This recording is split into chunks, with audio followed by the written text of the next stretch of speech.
전도서. 전도서는 성경의 지혜문학의 하나로서 이렇게 시작합니다. 다윗의 아들 예루살렘 왕 코헬렛의 말씀이라. 히브리어로 코헬렛은 사람들을 모으는 자를 의미하는데 이 경우 배우려고 모인 것이므로 우리말로는 주로 전도자로 번역되며 그는 다윗 왕의 아들 또는 후손이라고 표현됩니다. 이 인물이 과연 누구인지에 관한 견해는 다양합니다. 대부분 그가 솔로몬 왕이라고 생각하는 한편 어떤 이들은 다윗 혈통의 다른 왕일지도 모른다고 생각하고 어떤 사람들은 후대의 실존 인물로서 솔로몬의 페르소나를 빌려 이스라엘을 가르치는 자로 보기도 하는데요. 어떤 관점이 맞든 핵심은 전도자는 이 책의 등장인물이며 익명의 저자와는 다른 인물이라는 겁니다. 그래서 우리는 책 전반에 걸쳐 전도자의 목소리를 듣지만 실제로 첫 문장에서 우리에게 전도자를 소개하는 목소리는 저자 자신이고 그는 끝에 가서 전도자가 말했던 모든 것을 요약하고 평가하며 결론을 내립니다. 이렇게 저자는 우리가 전도자의 말을 잘 듣고 스스로 결론을 내릴 수 있도록 도와주는 거죠. 그렇다면 전도자는 무슨 말을 하려는 걸까요?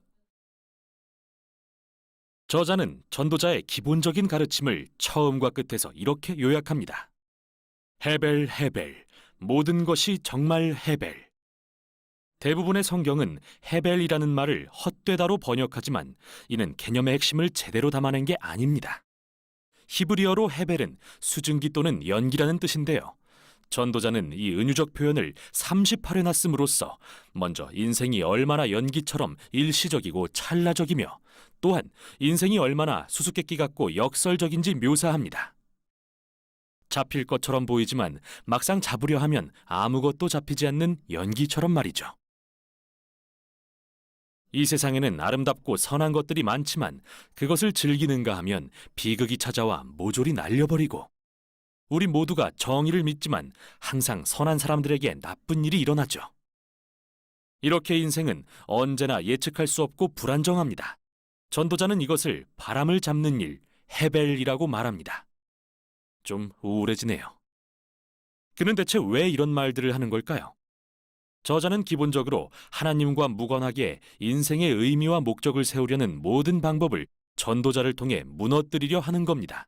즉 우리가 결국 의미 없이 사라질 것들에 애를 쓰며 감정을 허비하고 있다고 생각해서 전도자를 통해 현실에 대한 엄중한 교훈을 주는 겁니다.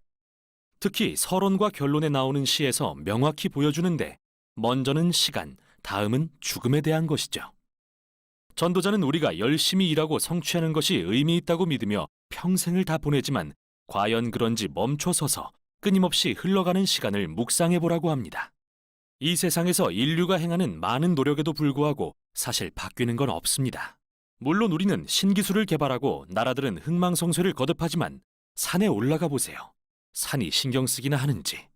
산은 누구보다 오래전부터 있었고 앞으로도 계속 있을 겁니다. 100년 후 누구도 여러분이 한 일을 기억하지 않겠지만 산은 여전히 거기 있을 것이며 바닷가에 부서지는 파도도 뜨고 지는 태양도 그대로 있을 겁니다.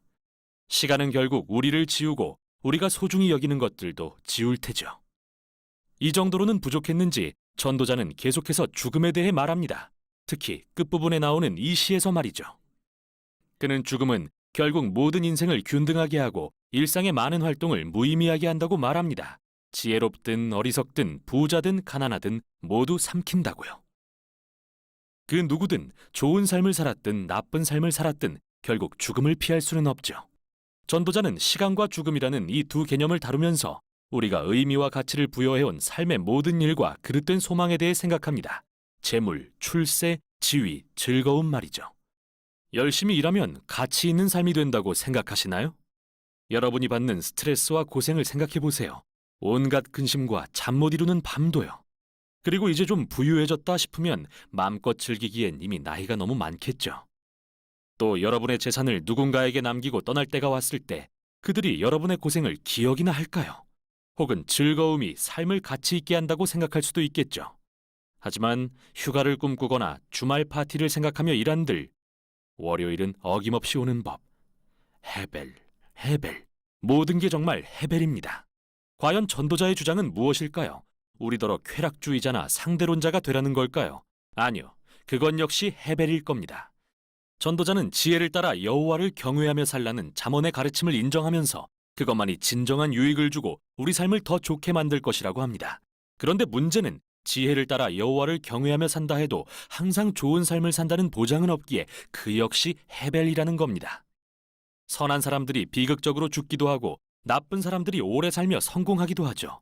인생에는 너무 많은 예외가 있어서 지혜조차 헤벨입니다. 다시 말해 허무한 건 아니나 수수께끼 같죠.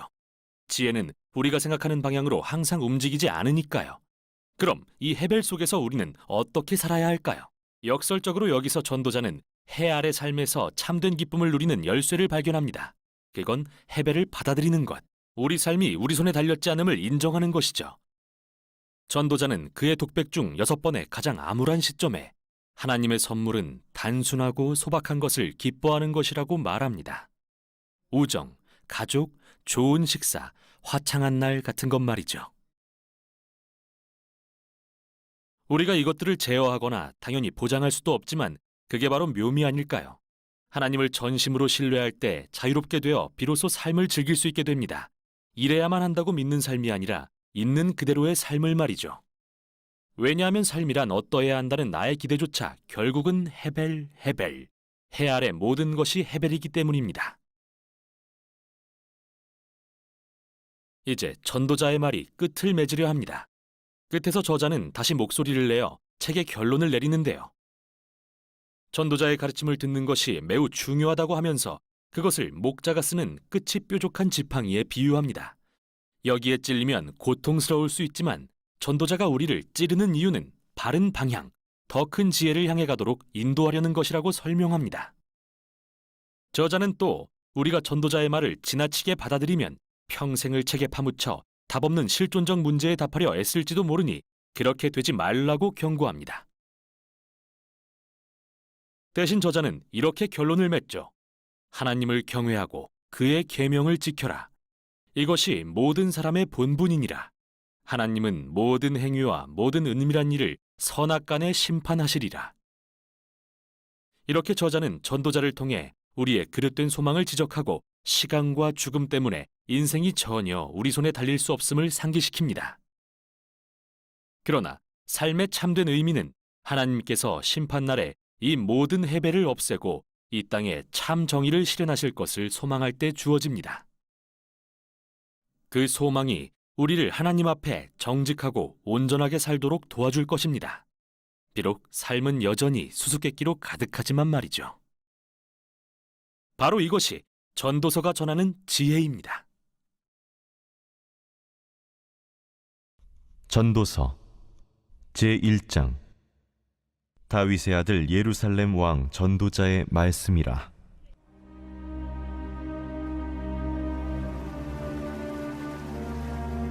헛되고 헛되며 헛되고 헛되니 모든 것이 헛되도다.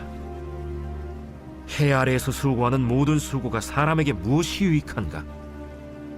한 세대는 가고 한 세대는 오되 땅은 영원히 있도다. 해는 뜨고 해는 지되 그 떴던 곳으로 빨리 돌아가고 바람은 남으로 불다가 북으로 돌아가며 이리 돌며 저리 돌아 바람은 그 불던 곳으로 돌아가고 모든 강물은 다 바다로 흐르되 바다를 채우지 못하며 강물은 어느 곳으로 흐르든지 그리로 연하여 흐르느니라. 모든 만물이 피곤하다는 것을 사람이 말로 다 말할 수는 없나니 눈은 보아도 족함이 없고 귀는 들어도 가득 차지 아니하도다. 이미 있던 것이 후에 다시 있겠고 이미 한 일을 후에 다시 할지라. 해 아래에는 새 것이 없나니 무엇을 가리켜 이르기를 보라 이것이 새 것이라 할 것이 있으랴. 우리가 있기 오래전 세대들에도 이미 있었느니라. 이전 세대들이 기억됨이 없으니 장래 세대도 그 후 세대들과 함께 기억됨이 없으리라. 나 전도자는 예루살렘에서 이스라엘 왕이 되어 마음을 다하며 지혜를 써서 하늘 아래에서 행하는 모든 일을 연구하며 살핀즉 이는 괴로운 것이니 하나님이 인생들에게 주사 수고하게 하신 것이라. 내가 해 아래에서 행하는 모든 일을 보았노라.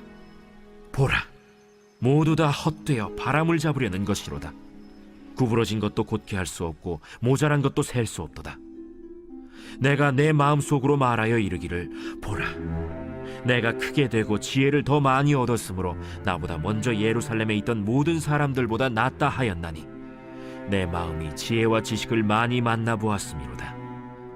내가 다시 지혜를 알고자 하며 미친 것들과 미련한 것들을 알고자 하여 마음을 썼으나 이것도 바람을 잡으려는 것인 줄을 깨달았도다.